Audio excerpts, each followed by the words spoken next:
degmada deegaanka degmada Wulule gobolka Buuhood ayaa waxa laga hirgeliyay cusbitaal loogu talagalay hooyada iyo dhallaanka ee deegaankaasi oo ay hirgeliyeen qurbo joogga deegaankaasi degmada Wulule gobolka Buuhood kaas oo iska kaashadeen bulshada deegaankaasi iyo qurbo joogga deegaankaasi cusbitaalkan ayaa cusbitaal aad u ballaaran oo wax weyn ka tari doona dhanka horumarinta caafimaadka hooyada iyo dhallaanka oday Axmed Cali Jilaal oo kamid ah odayaasha degmada Wulule gobolka Buuhood ayaa isagoo ka warbixiyay halka uu marayo cusbitaalkaasi wuxuuna ugu baaqay qurbo joog iyo cid kasta gacan ka geysanaysa inay soo kordhiyaan si uu u sii socdo cusbitaalkani. Bismillaahi Raxmaani Raxiim. halkan aanu joognaa waxa weeye cusbitaalkii cusbaa ee Wulule laga dhisayay iminka wuxuu marayaa maxaan lahaay gebagabihii cusbitaalkanu waa cusbitaal weyn oo aan ugu talagalay iyo dadkii lacagta la baxay maxaan lahaay muxsiniinta ahaa caruurta iyo dumarka gaar ahaan oo khaas u yahay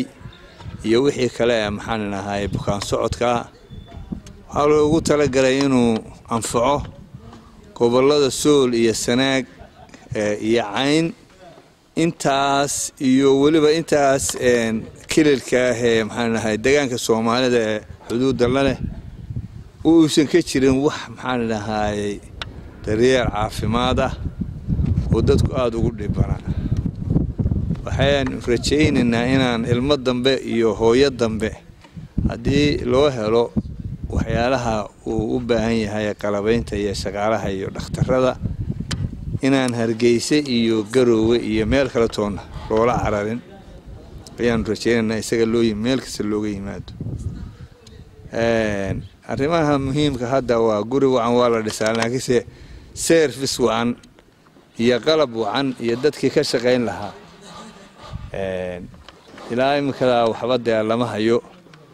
wax hadda dad gacan ugu jira ma jiraan laakiinse baaqiyo badan baa noo maqan insha Allah waa ku guuleysan doonaa waana soo dhaweynaynaa cid kasta oo wax gashanaysa oo ma garanaysaa meel kasta ka yimaadeen ama dawlad haadeen ama maamul haadeen ama shakhsiyaad haadeen waa hay'adaha haadeen waa sadaqa tijaari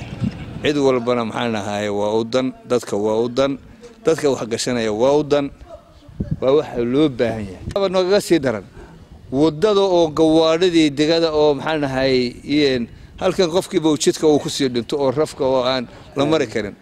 iyadoo 120 halkan ay ka jirto kiiloomitir ayay 7 saacadood 8 saacadood loo ay qaadataa inta la saacadood lagu taga wada xumada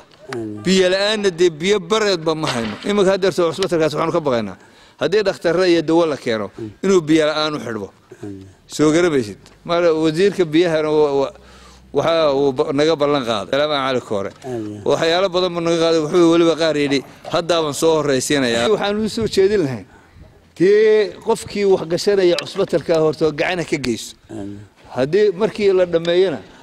waa kii loo dhisay iyaga leh soo camiraan ma iyaga loo sameynaya imikana kii wax ka geysanaya waa every penny counts moogtahay waxa la ninkii wax ku darsada waa wuxuu sadaqa jaari weey cusbitaalkan ayaa waxa gacanta ku haya shirkadda Fainul Star Construction Company iyadoo wax weyn ka qaban doonta dhanka horumarinta dhismaha Cumar Axmed warbaahinta dawladda Jamhuuriyadda Soomaaliland la socod